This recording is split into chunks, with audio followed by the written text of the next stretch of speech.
The Townshend Acts were small taxes on imported British goods. The Acts placed a tax on items such as British china, glass, lead, paint, paper, and tea. These acts were composed by Charles Townsend. Today, Luke and I invited two guests onto the show, Carson and Christian. We will be discussing the details of the Townshend Acts of 1767.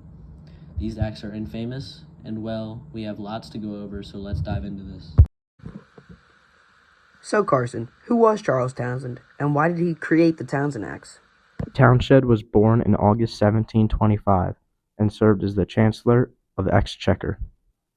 He served a very short term, beginning in August 1766.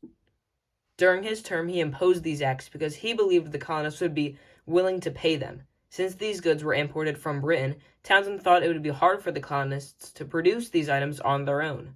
Okay, but why were the Townshend Acts put in place? The Townshend Acts were put into place because after the French Indian War, Britain needed to pay off their debt from the war and lost money protecting colonists. The revenue from these acts were to pay for salaries of colonial governors and judges. Also, the acts were a message to the colonies that Britain's crown still had the power. Now that we know why the acts were put in place, were they a success? Well, at first the acts were met with much adversity, but then the colonists began refusing them. They started finding ways to avoid paying the taxes, like smuggling in goods or bribing the tax collectors. Wait, so how did Britain prevent this? To prevent this, the Writ of Assistance was passed. This was basically a search warrant that gave the officials permission to search and even seize a ship's cargo if they found that they were smuggling in goods.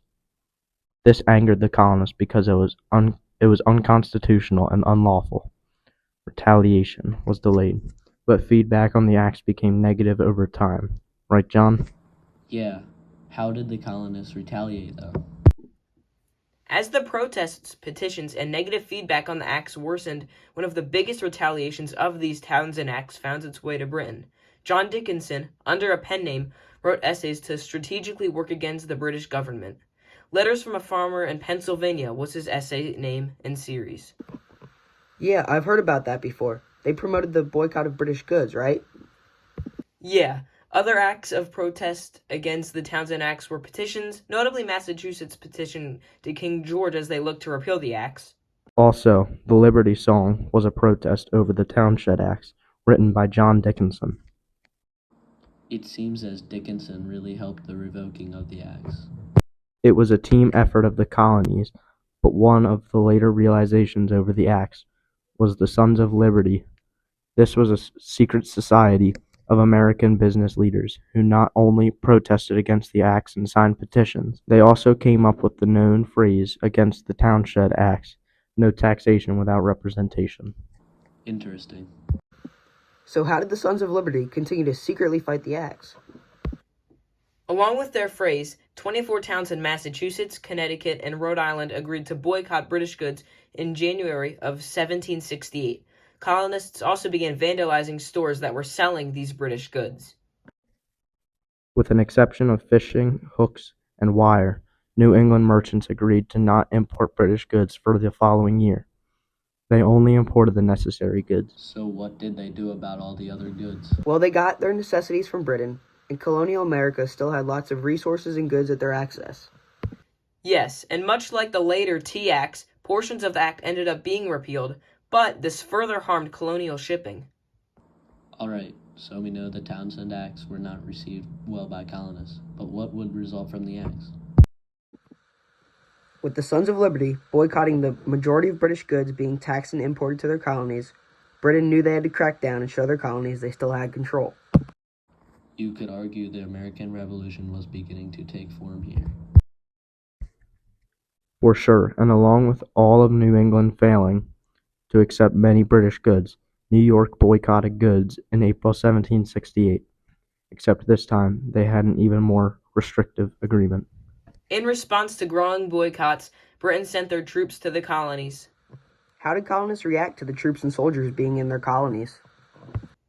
Yeah, they weren't very pleased with it, and there were often conflicts and confrontations between the two. So how did 1768 end considering so many boycotts angered Britain? By 1779, over 2,000 soldiers from Britain arrived in Boston to restore the order they intended. Considering around 16,000 colonists were living in Boston at the time, so 2,000 soldiers seemed like an unnecessary amount. Colonists being loyal to the British crown became rather common. With all the British troops and acts of power from the crown, it was hard for colonists not to follow Britain and their power. Protesting taxes, troops, and British patriots would vandalize stores selling British goods and intimidate store merchants, their customers, and anybody against taxes. So how long did colonists take this? Yeah, and how did the troops take it? And things finally reached their breaking point on March 5th, 1770. Colonists were taunting and even throwing things at British troops in Boston. The event took place outside of the Boston Customs House. The soldiers, seeing the colonists as a threat, opened fire and sadly killed 5 colonists. This event became known as the Boston Massacre. The Boston Massacre was a direct result of the Townshend Acts. Colonists rightfully did not agree with all the taxes on their products, and it affected their home life now with the troops invading their homes, stores, and now killing multiple of their colonists. The Townshend Acts were repealed just a month after this incident, on April 12th of 1770. The acts were gone, but one tax remained, that being tea.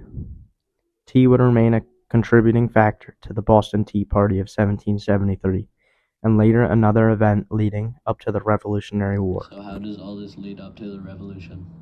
And Charles Townsend, what happened to him? Charles Townsend died on September 4th, 1767. He never got to see the real effects of his acts of the Boston Massacre.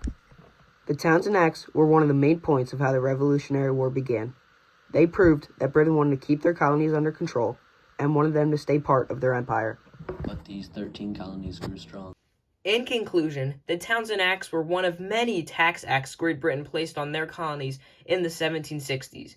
Charles Townsend, their main leader and founder of the acts, died too soon to see what effects the acts would make. But in short, the Townshend Acts would show the colony's strength and effort to become independent. And the Townshend Acts are the major step to the Revolutionary War. Next step, independence.